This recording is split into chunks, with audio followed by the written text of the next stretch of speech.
অবশেষে Lionel Messi Copa আমেরিকার এই আসরে গোল পেলেন। আর্জেন্টিনা 2 গোলে জিতে কোপা আমেরিকার ফাইনালে আরেক গোল করেছেন ইউলিয়ান আলভারেজ, ঠিক যেভাবে প্রথম পর্বে বা গ্রুপ পর্বে 2 দলের দেখা ইউলিয়ান আলভারেজ গোল করেছিলেন।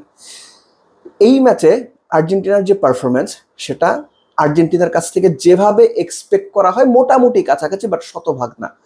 কিন্তু কানাডার কাছ থেকে যে পারফরমেন্স এক্সপেক্টেড ছিল, কানাডা সেই তুলনায় বেটার পারফরমেন্স করেছে বলে আমার মনে হয়েছে।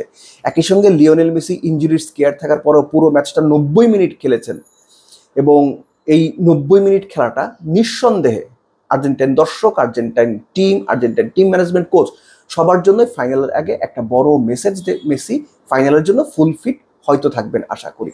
বাট কানাডা তাদের জায়গা থেকে বেশ ভালো পারফর্ম করেছে। ম্যাচে যদি আমরা ফিরি, আর্জেন্টিনার ফার্স্ট গোলটা যদি আমরা দেখি তাহলে খেয়াল করে দেখবেন যে ক্রিশ্চিয়ান রোমেরোর কাছ থেকে ব্যাক থেকে একটা বল পেলেন একদম সেন্টার লাইনের বরাবর রড্রিগো ডি পল।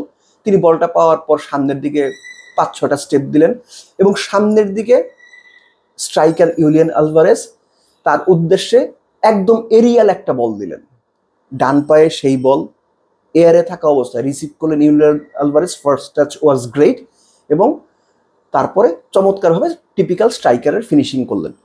এটা আর্জেন্টিনার গেম প্ল্যানের একটা অংশ ছিল বলে আমার মনে হয় যে স্ট্রাইকারকে যদি দেখা যায় যে একটু স্পেসে তিনি আছেন, সেটা এরিয়ালি বল দিয়ে জায়গাটাকে মানে ইউজ করার চেষ্টা করা বা একটা সুযোগ তৈরির চেষ্টা করা। এই কথা আমি এই জন্য বলছি, ফার্স্ট গোল তো হয়ে গেল তখন কত 22-23 মিনিট, 60 মিনিটের দিকে অ্যাঙ্গেল ডি মারিয়া ঠিক যে জায়গা থেকে রড্রিগো ডি বলের বানানো পাসে গোল হয়েছিল ঠিক সেম একটা পাস দেওয়ার চেষ্টা করেছেন, সেটাও সেন্টার লাইন বরাবর। পার্থক্যটা শুধু সেন্টার লাইন বরাবর যে দাগটা থাকে সেই দাগটার একটু পেছনে থেকে রাইট উইং এর ওই জায়গাটা থেকে ইউলিয়ান আলভারেজকে এক্স্যাক্টলি সেম বল দিয়েছেন এরিয়ালি।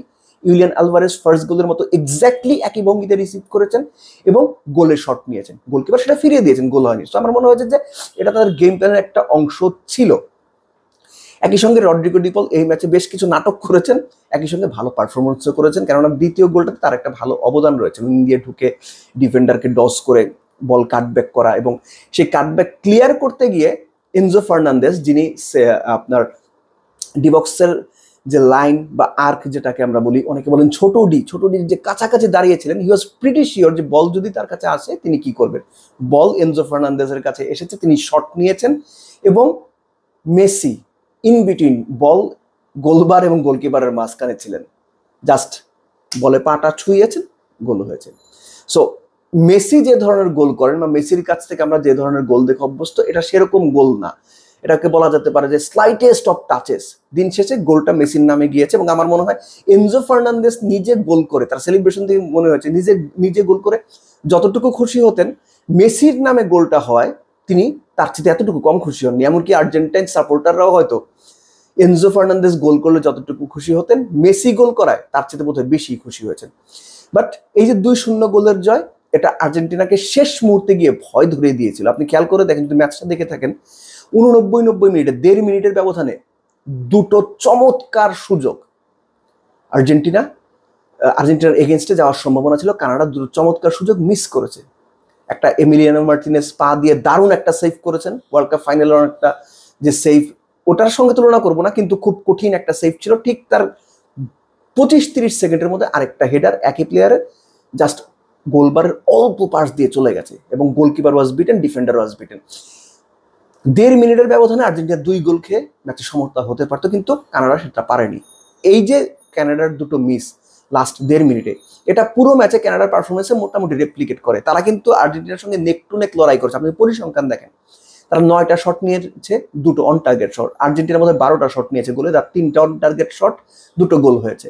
পাসের কথা যদি বলেন, ফার্স্ট ফেসে দেখায় গ্রুপ পর্বে আর্জেন্টিনা 600-র উপরে পাস দিয়েছিল, কানাডা হয়তো 360-70টা পাস দিয়েছিল। এই ম্যাচে কানাডা 442টা পাস দিয়েছে, আর্জেন্টিনা তার সাথে মোটে 30টা পাস বেশি দিয়েছে। পাসিং অ্যাকুরেসি কানাডার বেটার, কানাডার 87% বেটার অ্যাকুরেট পাস দিয়েছে, আর্জেন্টিনা 85%। এই তথ্যগুলো মোটামুটি একটা ধারণা দেয় যে আর্জেন্টিনা কানাডাকে আউটপ্লে করতে পারেনি, বরং কানাডা কিছু ক্ষেত্রে আর্জেন্টিনাকে চেপে ধরার চেষ্টা করছে। আপনি খেয়াল করে দেখেন পুরো ম্যাচে কানাডা হয়তো আমি যদি ভুল না করি ডিবক্সের ভেতরে গোটা 10-12টা টাচ পেয়েছে। আর্জেন্টাইন ডিফেন্ডারদের দক্ষতা হোক, কানাডিয়ান প্লেয়ারদের একটু বেশি সময় নেওয়া হোক, কিংবা শর্ট খেলতে দ্বিধান্বিত থাকা হোক, কিংবা মানে টু মেনি পাসেস, অতিরিক্ত পাস দেওয়ার প্রবণতা হোক, তারা ক্লিয়ার কাট চান্স সেভাবে তৈরি করতে পারেনি ওই লাস্ট দুটো চান্স বাদ দিলে। কিন্তু কানাডার ডি বক্সের ভিতরে আর্জেন্টিনাকে মোটামুটি একটা হার্ড টাইম দিয়েছে, যেটা কানাডার কাছ থেকে হয়তো অনেকেই এক্সপেক্ট করেননি। বাট লাস্টলি শেষ করবো দুটো বিষয় দিয়ে। একটা হচ্ছে যে গেম ম্যানেজমেন্ট। যখন 65 মিনিট হয়ে গেল, আপনি খেয়াল করে দেখেন লেফট ব্যাক নিকোলাস তাগলিয়াফিকোকে উঠিয়ে সেন্টার ব্যাক নিকলাস ওটামেন্ডিকে নামিয়েছে আর্জেন্টিনা। অর্থাৎ 65 মিনিটে যখন 2 গোলের লিড হয়ে গেছে, তখন আর্জেন্টিনা ওই ডিসিশনটা নিয়েছে যে তারা গেম ম্যানেজমেন্টে যাবে, 3 জন সেন্ট্রাল ডিফেন্ডার নামিয়ে ডিফেন্সটাকে মোর ফ্লুইড, মোর সলিড, মোর রক সলিড করার চেষ্টা করবে, এবং তারা সেই চেষ্টাটা করেছে। এবং এরপরে যে বদলগুলো হয়েছে সেটা মোটামুটি লাইক টু লাইক।